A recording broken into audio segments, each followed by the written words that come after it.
মিরপুরের শের-ই-বাংলা স্টেডিয়ামে বিসিবি ভবনে নতুন সভাপতি আমিনুল ইসলাম বুলবুল নেতৃত্বাধীন বিসিবির তৃতীয় বোর্ড সভা অনুষ্ঠিত হবে আজ। সেখানে আছেন সহকর্মী নোমান আবদুল্লাহ, যুক্ত হব তার সাথে।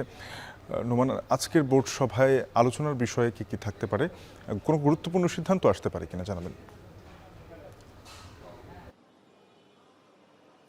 শাফিন, আজকে অনেকগুলো এজেন্ডা আসলে আমিনুল ইসলাম বুলবুলের নেতৃত্বাধীন যে এখন যে কমিটিটা আছে, এই কমিটি আজকে এই মাসে তৃতীয় বোর্ড সভা করছে। অর্থাৎ গত মাসের 30 তারিখে হচ্ছে আমিনুল ইসলাম বুলবুল নতুন সভাপতির দায়িত্ব নেন। এরপর আজকে 30 তারিখ জুনের এই এক মাসের মধ্যে তৃতীয় বোর্ড সভা এটি। আমরা এর আগে এত ঘন ঘন বোর্ড সভাও দেখিনি।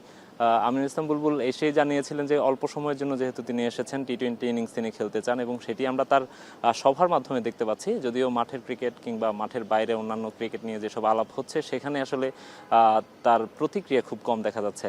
তারপর আজকের মিটিংয়ে আমরা এখন পর্যন্ত যে কয়েকজন বোর্ড পরিচালকের সঙ্গে কথা বলেছি বা যাদের কাছ থেকে আমরা সবসময় খবর নিয়ে থাকি, তারা যেটি আমাদেরকে জানিয়েছেন যে আজকে প্রায় 40টির মতো এজেন্ডা আছে।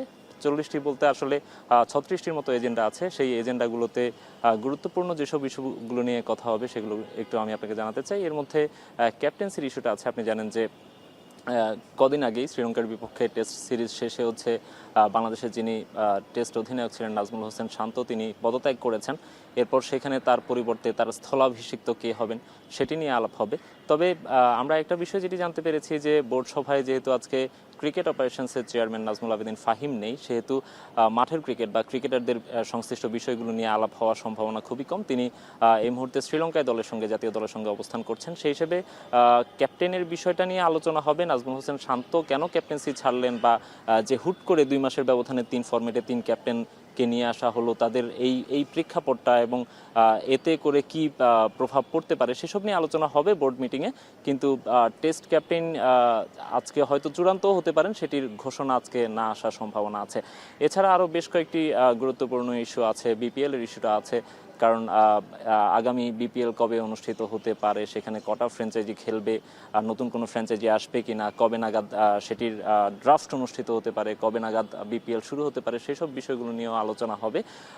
দিনক্ষণ চূড়ান্ত করতে না পারলেও অন্তত এইসব বিষয়গুলো নিয়ে বা ফ্র্যাঞ্চাইজিগুলো নিয়ে আলাপগুলো আজকে হয়ে যাওয়ার কথা আছে। এছাড়াও পূর্বাচল স্টেডিয়াম আজকে আমরা সকালেই দেখেছি যে বিসিবি সভাপতি পূর্বাচল স্টেডিয়াম ভিজিট করতে গিয়েছিলেন, পরিদর্শনে গিয়েছিলেন। সেই স্টেডিয়ামের কাজ আপনি জানেন যে আগের কমিটি পরিবর্তনের পর অনেকদিন ধরেই সেই মাঠের অগ্রগতি আমরা জানতে পারছিলাম না। সেটির অগ্রগতি কি বা সেখানে সেই স্টেডিয়ামের সংস্কার কাজ কতটুকু এগিয়েছে, সেটি কবে নাগাদ প্রস্তুত হতে পারে, এইসব বিষয় নিয়েও আলাপ হবে।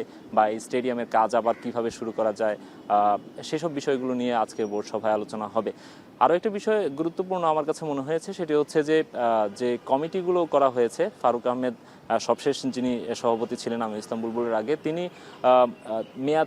তিনি দায়িত্ব ছাড়ার কদিন আগেই হচ্ছে তিনি স্ট্যান্ডিং কমিটিগুলো যেগুলো আছে বিসিবির, সেই কমিটিগুলোতে তিনি কমিটিগুলো গঠন করেছিলেন। সেখানে যারা দায়িত্ব পেয়েছিলেন, সেই দায়িত্বপ্রাপ্ত যারা আছেন, তারা আজকে তাদের পারফরমেন্সের মূল্যায়ন করা হবে বলে আমরা জানতে পেরেছি বোর্ড সভায়। সেখানে হয়তোবা তারা কি কাজ করেছেন, যাদেরকে যে দায়িত্বগুলো দেওয়া হয়েছে। কারণ আপনি জানেন শাফিন যে 25 জন বোর্ড পরিচালকের 21টি স্ট্যান্ডিং কমিটি, সেখানে একজনকে একটি কমিটি দেওয়ার কথা থাকলেও যেহেতু এখন পরিবর্তিত প্রেক্ষাপটে এখন মাত্র 10 জন বোর্ড পরিচালক আছেন, সেক্ষেত্রে একজনকে 2-3টি কমিটির দায়িত্ব পালন করতে হচ্ছে। সেক্ষেত্রে তারা সেই দায়িত্বগুলো কতটুকু পালন করতে পারছেন, কার কমিটির কি হালচাল, সেই সব বিষয়গুলো নিয়েও কিন্তু আলাপ হবে।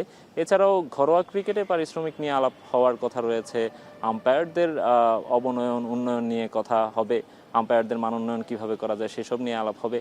সব মিলিয়ে শাফিন 36টির মতো এজেন্ডা যেহেতু আছে, অনেকগুলো ইস্যুজ আছে। শেষ পর্যন্ত বোর্ড পরিচালকদের সভা শেষ হওয়ার পরে তারা যখন আমাদের গণমাধ্যমের মুখোমুখি হবেন, এবং সেখানেই আসলে বিস্তারিত জানা যাবে যে কি বিষয়ে তারা আজকে সিদ্ধান্তে উপনীত হতে পেরেছেন এবং কোন বিষয়গুলো এখনও সিদ্ধান্তে আসা বাকি রয়েছে। শাফিন।